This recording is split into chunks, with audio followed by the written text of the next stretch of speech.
Hello everyone, मैं हूं कामरान चौधरी और आप देख रहे हैं chemistry with Kamran. Basic concept series के आज के लेक्चर में हम लोग ये देखेंगे कि आयंस क्या बला होती है, आयंस हम किसको बोलते हैं।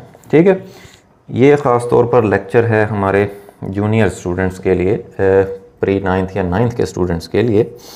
उनको बेसिकली कॉन्सेप्ट क्लियर हो जाएगा कि बेसिकली आयन हम किसे बोलते हैं केमिस्ट्री में। ठीक है, तो सबसे पहले तो हम लोग आयन को डिफ़ाइन करेंगे और फिर हम इसकी एग्जांपल्स भी देखेंगे।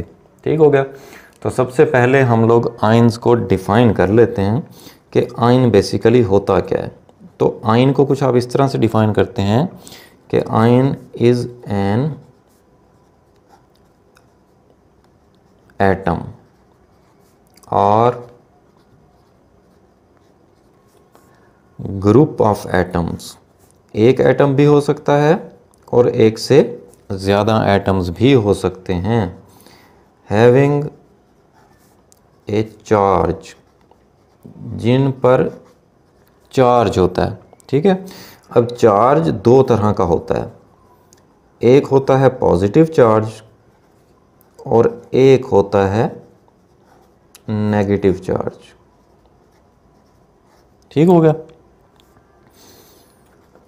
आयन को किस तरह से आप डिफाइन करते हैं कि जी एक एटम या एटम का ग्रुप भी हो सकता है, एक से ज़्यादा एटम्स भी हो सकते हैं जिन पर कोई ना कोई चार्ज होता है, या पॉजिटिव चार्ज होगा या नेगेटिव चार्ज होगा। ठीक है, उस सीपीसी को, उस केमिकल सीपीसी को हम लोग क्या बोलेंगे, आयन बोलेंगे। ठीक है, यहाँ पर मैं आपको क्लियर कर दूँ कि आयन की फर्दर दो टाइप्स होती हैं, कैटाइंस और एनाइंस। अब यहाँ पर जो ये मैंने चीज़ लिखी है कि पॉजिटिव भी चार्ज होता है और नेगेटिव भी चार्ज होता है। ठीक है, अब वो स्पीशीज़ या वो एटम या ग्रुप ऑफ एटम्स जिन पर पॉजिटिव चार्ज होता है उनको हम कैटाइंस बोलते हैं, और जिन पर नेगेटिव चार्ज होता है उन्हें हम क्या बोलते हैं, एनाइंस बोलते हैं।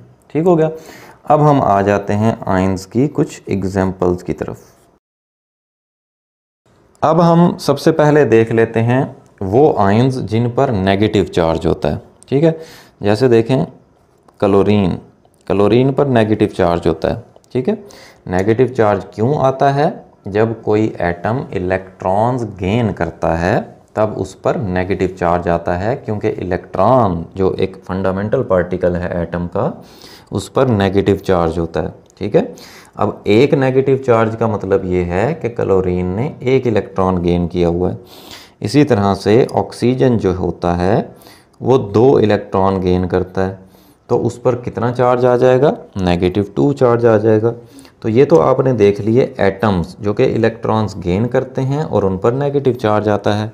इसी तरह से ग्रुप ऑफ एटम के ऊपर भी नेगेटिव चार्ज हो सकता है, जैसे CO3, इसके ऊपर -2 चार्ज, इसको बोलते हैं हम कार्बोनेट आयन। ठीक है, आपने ये देख लिया कि अकेले अकेले एटम के ऊपर भी नेगेटिव चार्ज हो सकता है और ग्रुप ऑफ एटम्स के ऊपर भी नेगेटिव चार्ज हो सकता है। ठीक है, तो ये सारे के सारे कौन से आयंस हैं, ये एनाइंस हैं। ठीक है, इसी तरह अब हम एग्जांपल्स देख लेते हैं वो एटम या ग्रुप ऑफ एटम्स जिनके ऊपर पॉजिटिव चार्ज होता है, जैसे सोडियम। अब सोडियम के ऊपर एक प्लस चार्ज होता है। प्लस चार्ज कब आता है किसी भी एटम के ऊपर, जब वो इलेक्ट्रॉन्स लूज़ करता है। ठीक है, अब इस एक पॉजिटिव चार्ज का मतलब ये है कि सोडियम ने अपना एक इलेक्ट्रॉन लूज़ किया हुआ है। ठीक है, इसी तरह से कैल्शियम अपने 2 इलेक्ट्रॉन्स लूज़ करता है। ठीक है, तो इस पर कितना चार्ज आ जाएगा, +2 चार्ज आ जाएगा।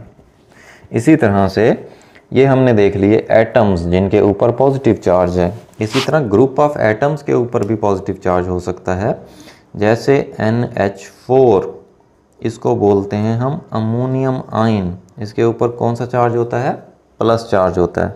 ठीक है, इस तरह से आज के लेक्चर में आपने ये देखा कि आयंस क्या होते हैं, कितने टाइप्स के होते हैं, और हमने उनकी एग्जाम्पल्स देख ली।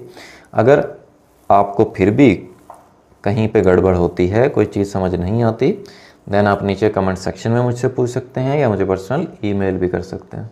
अगर आपको वीडियो पसंद आई है देन चैनल को सब्सक्राइब ज़रूर कीजिएगा, वीडियो को लाइक किया करें, शेयर किया करें। Thank you very much.